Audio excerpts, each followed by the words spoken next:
of sustainable enough humanitarian aid to Gaza and to protect civilians, and the necessity to be abide of the international law and human international law, as well as the release of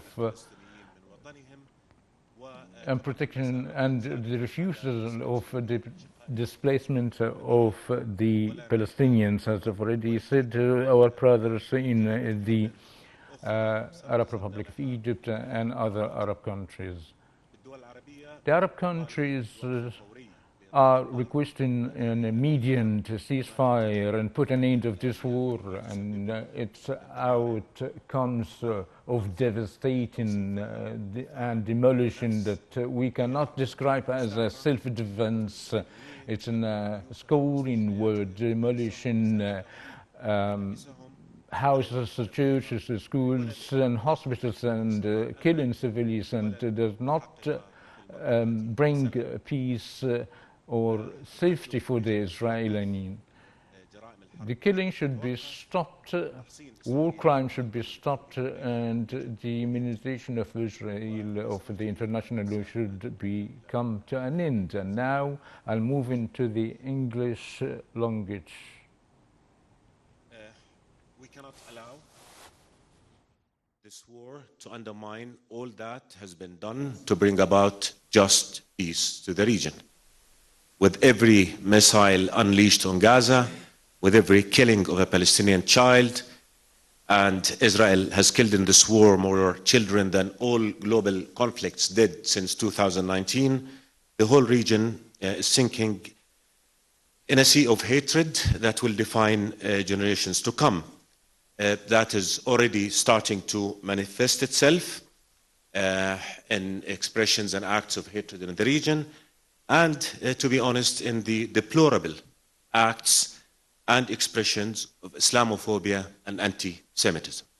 And that's something that we all stand against unequivocally, on principle, and in accordance with our human values.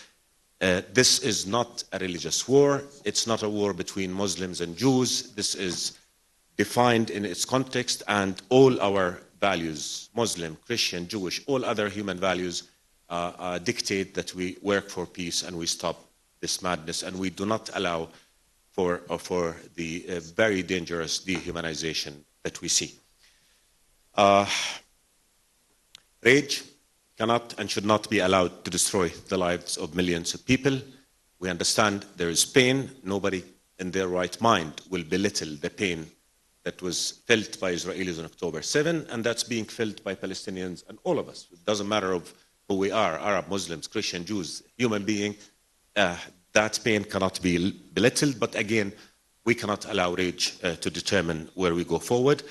We condemn the killing of all civilians. We condemn the killing of Palestinian civilians. We condemn the killing of Israeli civilians on October 7, and before and after, regardless of nationality, as I said. We're extremely worried on this situation on the West Bank. Again, killing and violation of international law cannot continue there. Settlers should not be allowed to rampage Palestinian communities and kill innocents in the West Bank. Israeli soldiers who brought despicable humiliation on Palestinians after illegally detaining them should be held accountable. Palestinians and Israelis deserve to live in peace, with dignity, with security, and freedom from occupation and freedom from fear. Only a just and lasting peace that fulfills the right of the Palestinian people to freedom in their sovereign state, with East Jerusalem as their capital in June 4, 1967 lines, living side by side, a secure Israel will bring security to all. The priority now is to ending this war, to saving innocent lives, to preventing further destruction, to restoring hope, and to stopping the very dangerous dehumanization. All lives matter to all of us. And Mr. Secretary, dear Tony, the US has a leading role to play in these efforts.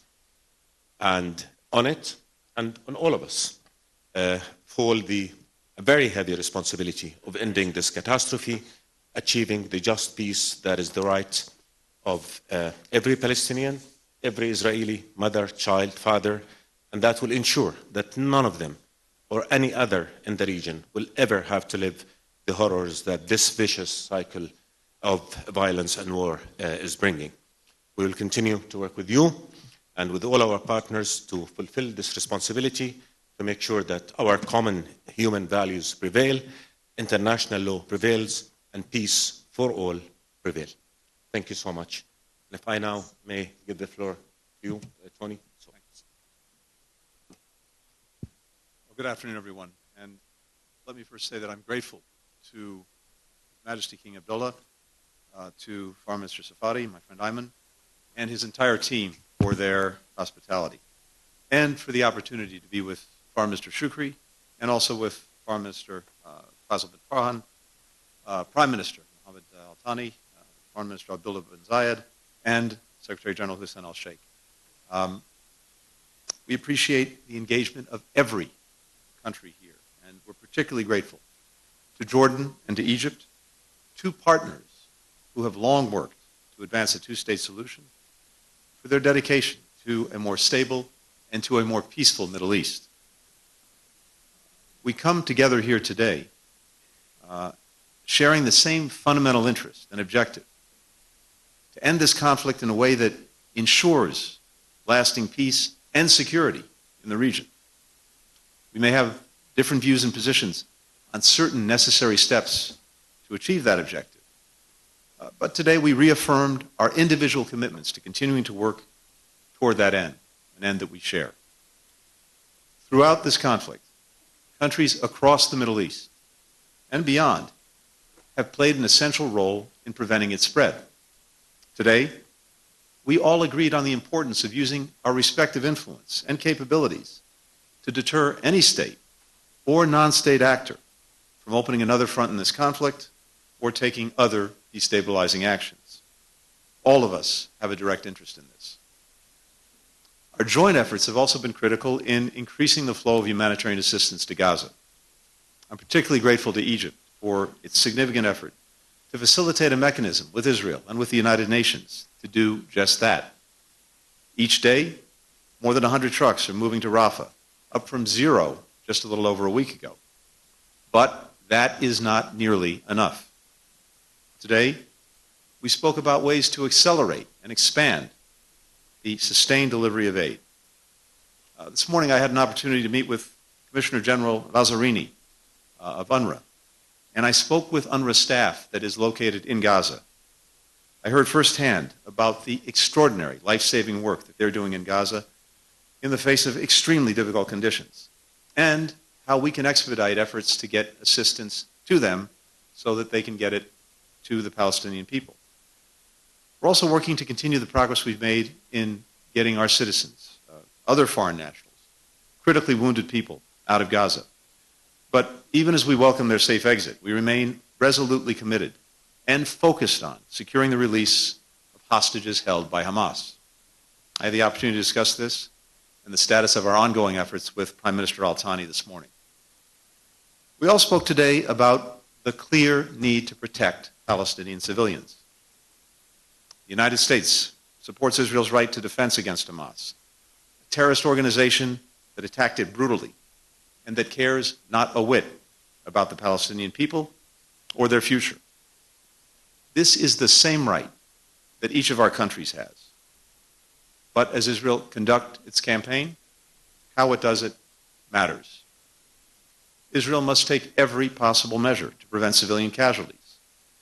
In my meetings with Israeli officials yesterday, I conveyed additional steps that they can and should take to do just that. Protecting civilians will help prevent Hamas from further exploiting the situation. But most important, it's simply the right and moral thing to do. When I see a Palestinian boy or girl pulled from the wreckage of a building, it hits me in the gut, just as it hits everyone in the gut. And I see my own children in their faces. And as human beings, how can any of us not feel the same way? This morning I heard from the UNRWA staff in Gaza, many of whom are displaced themselves, about the immense human toll that this conflict has taken. For UNRWA itself, they've lost 77 of their colleagues who are there simply trying to provide people with their basic needs. The trauma of being under constant bombardment and in constant danger. The inability to assure their own children that nothing will happen to them. What we have to do, more than anything else, all of us, everyone concerned, is to prevent the dehumanization of each other. If we don't do that, then we do exactly Hamas's work for it.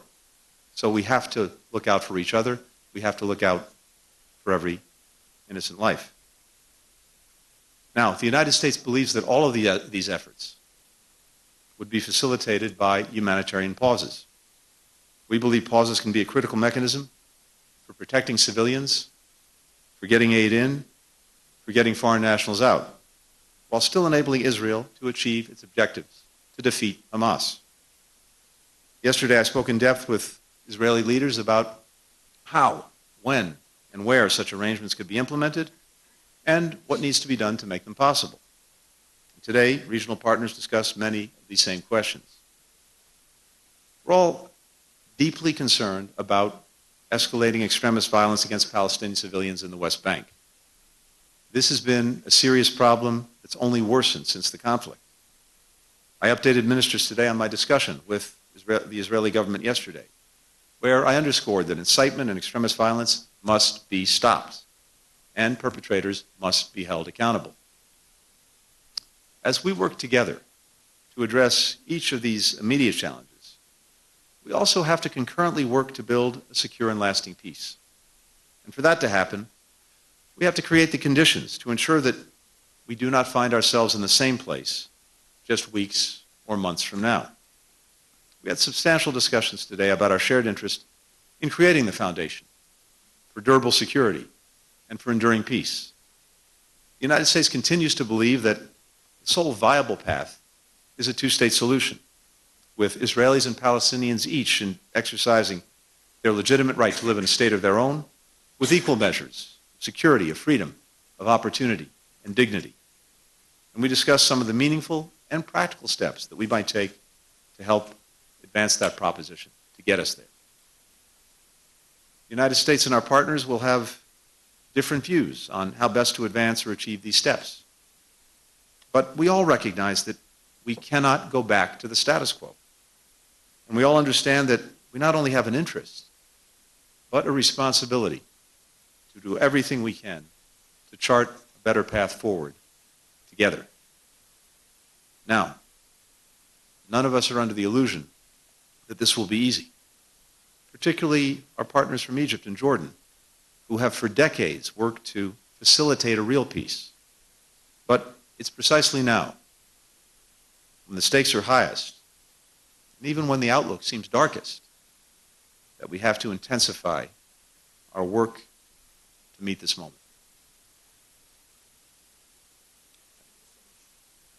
Thank you so much. Please, Sameh, please, the floor is yours. أخي أيمن، صديقي توني، السادة الحضور، Mr. Tony, توجه بالشكر إلى أخي ladies and معالي gentlemen, الوزير I'd like to أيمن thank الحفدي، you نائب to رئيس الوزراء the ووزير Prime شؤون Minister, Deputy, and الخارجية the Foreign والمغتربين، Minister والسادة الوزراء of العقد Jordan, معنا اليوم، and the والذي ministers استهدف بحث who conveyed التطورات our الحاسمة في meeting غزة today that addresses the وإتاحة الدول development in العربية Gaza and give المشاركة the Arab عن رؤية states وموقف participating to موحد share في a الأزمة. unified vision and حرصت خلال stance. اللقاء I was على very توضيح keen during the رؤية meeting مصر to clarify المتوافقة Egypt's مع stance رؤية that أشقائها goes in العرب line with للتعامل مع our الأزمة، brothers in وأكدت على Arab ضرورة region to مراعاة deal عناصر with the العنصر crisis and الوقت affirmative والتعامل to مع deal with مستجداتها the time المتسارعة، factor.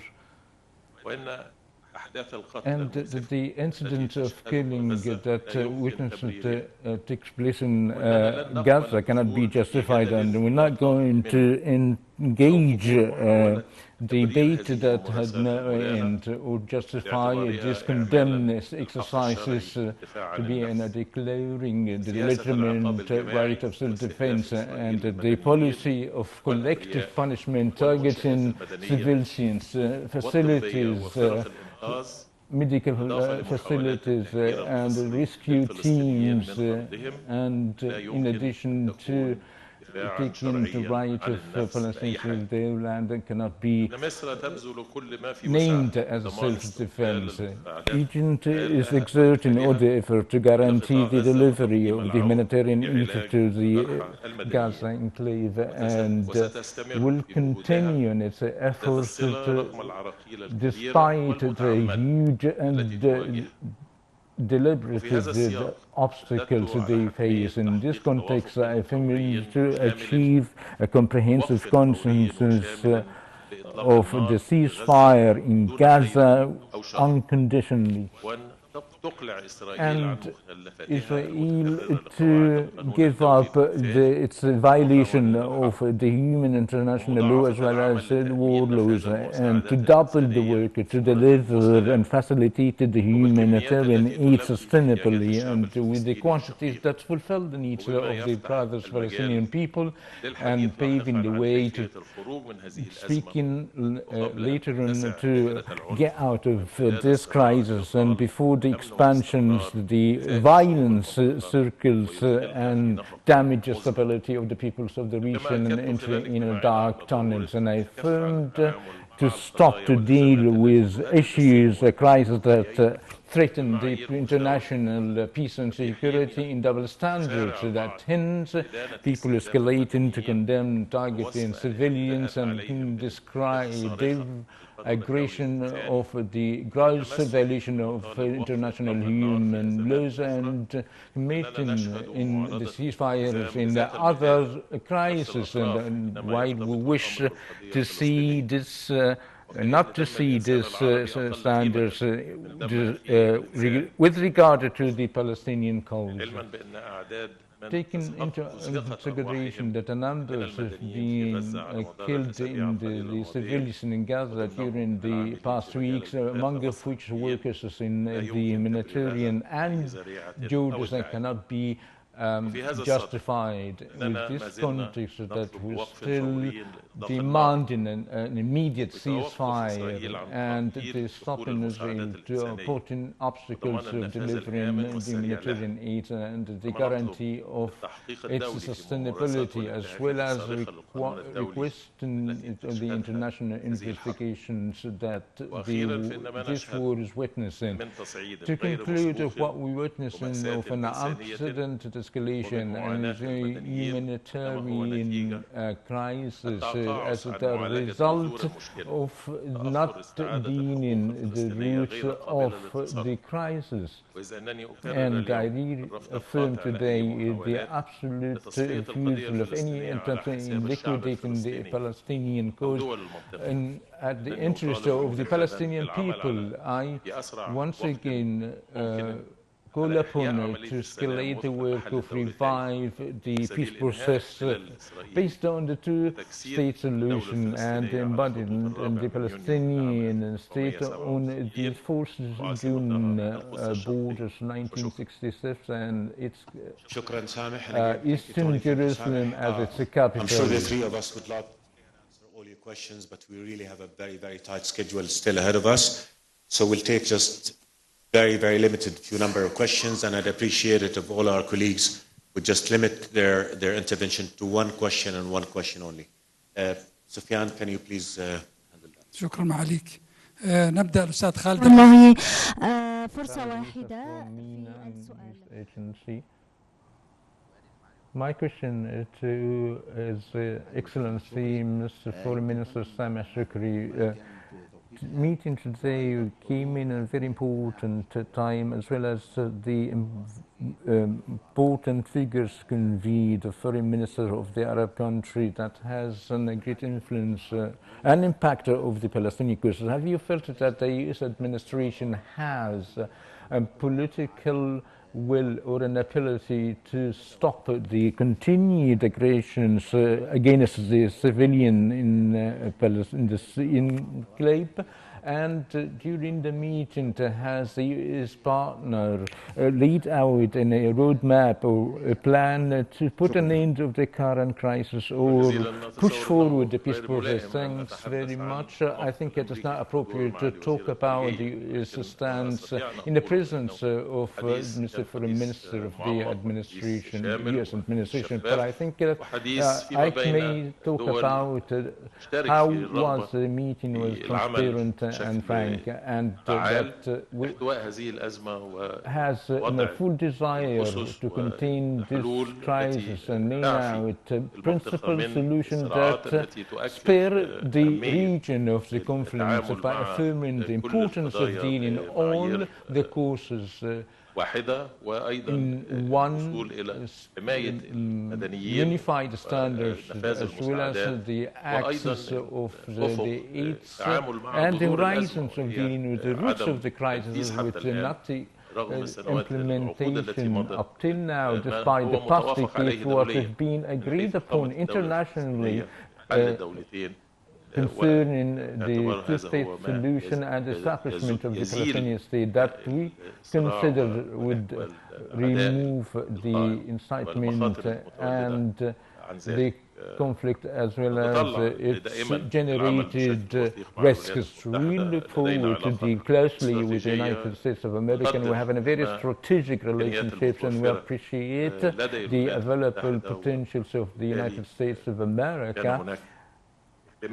And that was, there was a very concern and a consensus that led us to work all together to lay out these ideas and vision in place in order to contain such a humanitarian crisis that would require the unified effort to work positively, not only to deal with the current crisis, but its roots as well. Thanks, here. Simon Lewis, Reuters. من وكالة رويترز. Hi, thank you. Yeah, one question, but I'd appreciate an answer from all of you if possible. أريد إجابة منكم إلى منكم للجانب المصري والأردني. هل عندكم محادثات في المستقبل بلا حماس، وما هو دوركم في هذا المستقبل، ولأنتم كيف ترد على question and to Anthony Blinken, how could you see the demands of put an end to this war and ceasefire, and you have an opportunity to talk about Gaza after that? Thank you.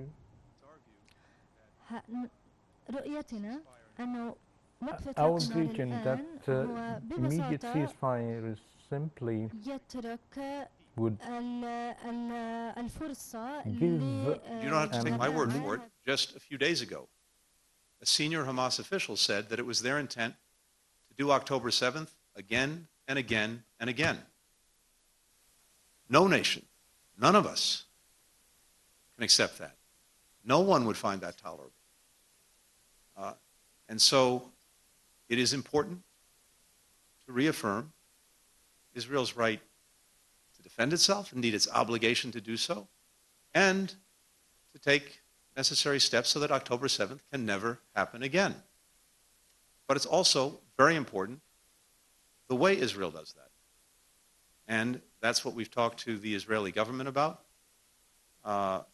with taking every possible measure to protect human life, to prevent civilian casualties, as well as to ensure that those who are in need have the assistance that they need. To that end, I think we all share deep concern about the plight of civilians in Gaza, men, women, and children who need most essential things to get by. We've worked very hard to make sure that that assistance can flow to them. But it's also one of the reasons why humanitarian pause would be so important, to make sure that we can maximize the assistance getting to Palestinians, that we can make sure that people can move about safely, that they can get to places where they're safe, and that, again, we can make sure that not only is aid flowing in, but those who are responsible for distributing it get in, the right structures can be built to make sure that people can benefit from it. So we're focused on this, and we'll continue the work that we're doing together with our partners to make sure that that assistance can get there. Thank you, Tony. Sami. Right. Well, as relates the issue of a ceasefire, it is our position that a ceasefire is imperative to deal with the consequences, the humanitarian consequences of this conflict. And we believe that dealing with the various components of this crisis should be dealt with as well in an appropriate manner. But it is the international community's responsibility always to seek the cessation of hostilities and not to promote the continuance of violence and military activity that has a very dire impact on the well-being of the civilian population in a very restricted area, which has specific and special characteristics like Gaza. As for the issue of the future of Gaza, I believe that this is premature at this time. We have to concentrate on the subject at hand, whether it be the cessation of hostilities, addressing the humanitarian needs of the people of Gaza, addressing the issues of displacement and the provision of safety for the civilians, and addressing the overall context of the conflict. I believe that at this stage, those are the issues that we need to concentrate on. Thank you. Thank you, sir. We're focused right now on stopping this war, stopping the destruction it's causing, stopping the killing that it's causing. What happens next? How can we even entertain what will happen in Gaza when we do not know what kind of Gaza will be left after this war stops? Are we going to be talking about a wasteland? Are we going to be talking about a whole population reduced to refugees? Simply, we do not have all the variables to even start thinking about that. I think we need to focus now on stopping this war, so at least we have we start even to begin to imagine the kind of miserable reality that will exist there. And after that, let me just be very, very clear. Gaza alone will just not cut it. We've been through security treatment of the conflict before. Where did it lead us?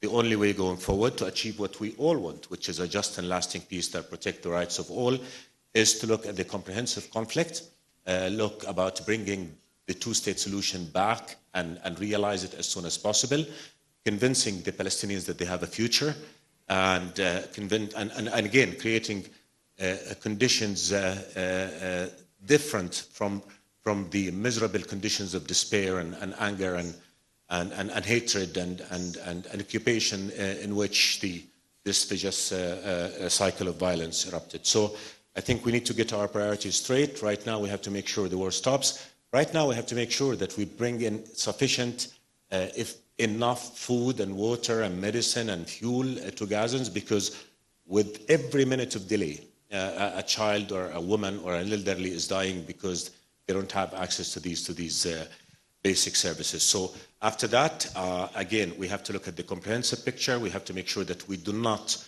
contribute to creating the same conditions in which this violence erupted. And I think we are all committed to working together on that. As we always say, the United States has a leading role. We need that role. The rest of us will have to do our part as well. Everybody will have to do their part, again, to make sure that we bring security and peace to the Palestinians and to the Israelis. Yeah. شكرا. إياد تلفزيون المملكة.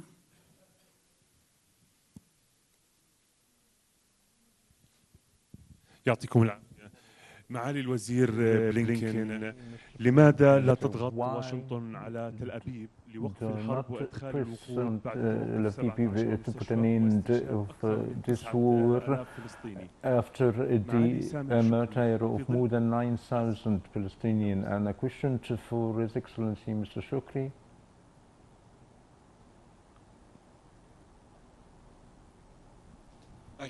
شكرا لك. نحن نركز بكثافة لإيصال المساعدات الإنسانية. في رحلتي الأخيرة للمنطقة قضيت وقتا معتبر مع considerable time with the Israeli government and the United Nations on establishing a channel to make sure that we could get assistance into people who needed it in Gaza. And as I mentioned a short while ago, whereas just a little over a week ago, nothing was getting in. We had 0 trucks moving in.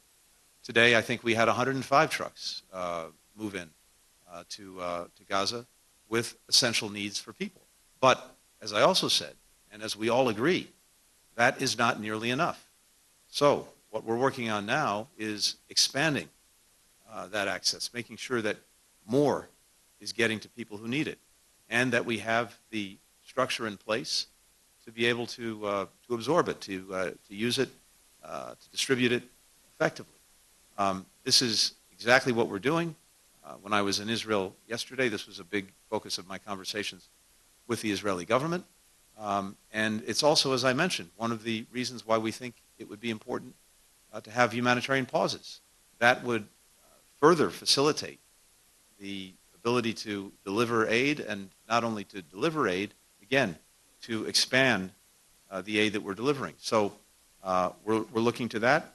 We agreed with the government of Israel yesterday to look at how that might happen. There are a lot of questions that have to be answered about how to make that work. So we're focused on doing that. But again, we have been intensely focused on getting humanitarian assistance to people who need it in Gaza.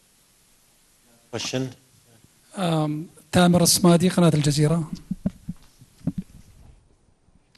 A question from Al Jazeera News Channel.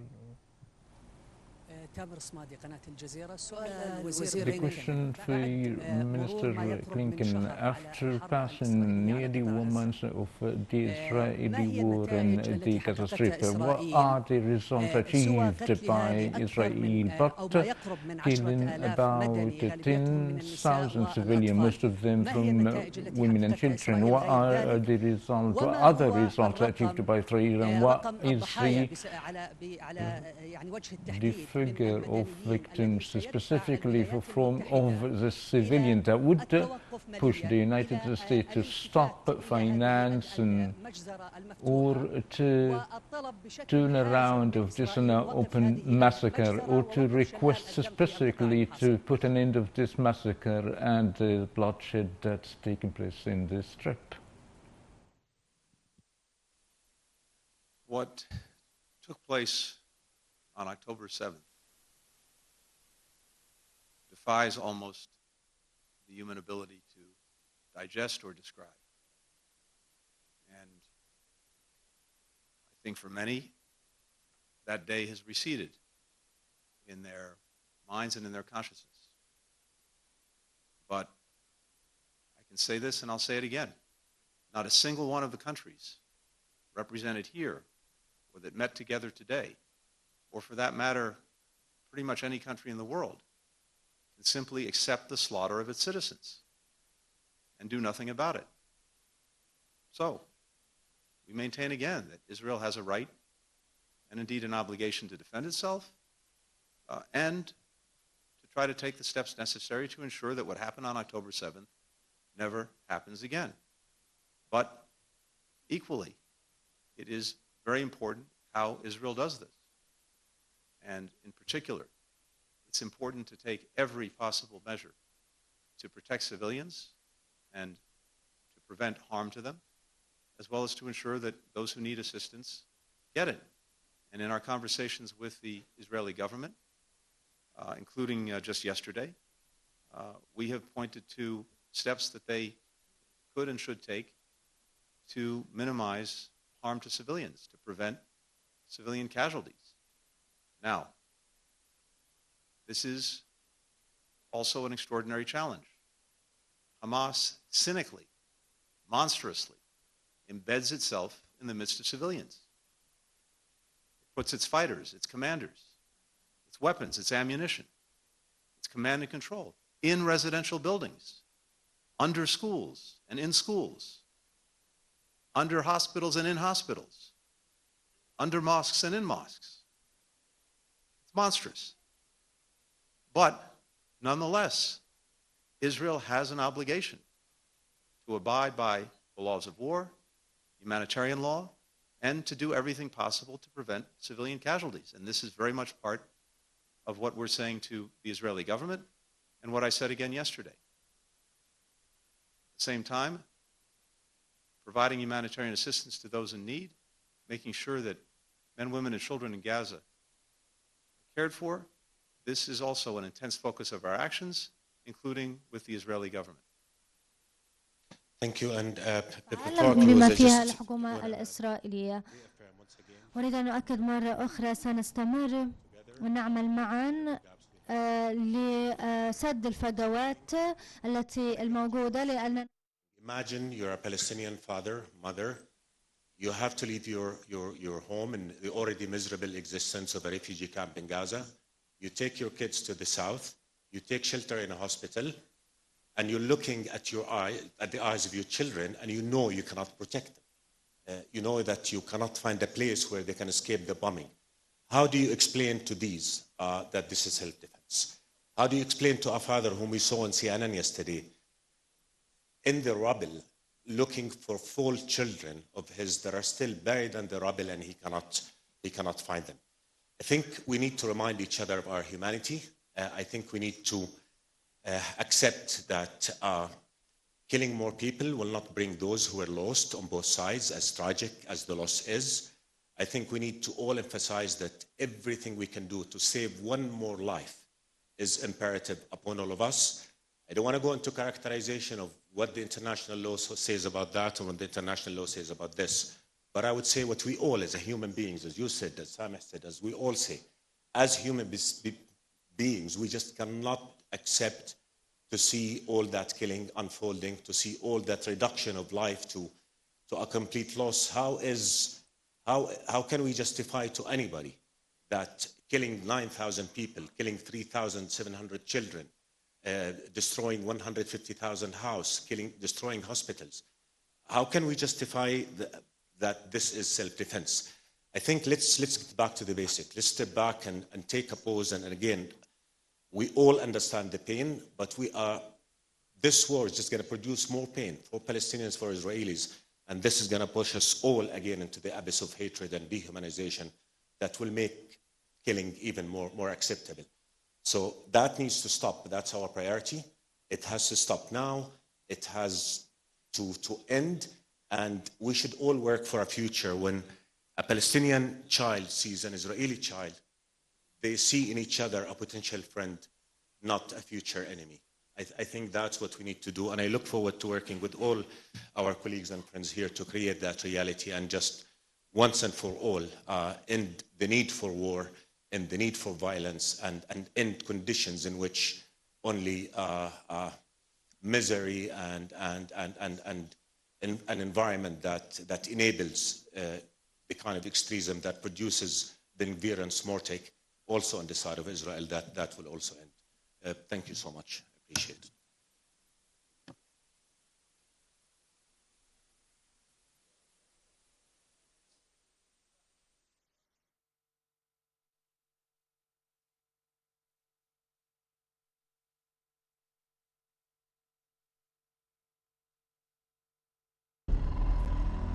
Be the first to know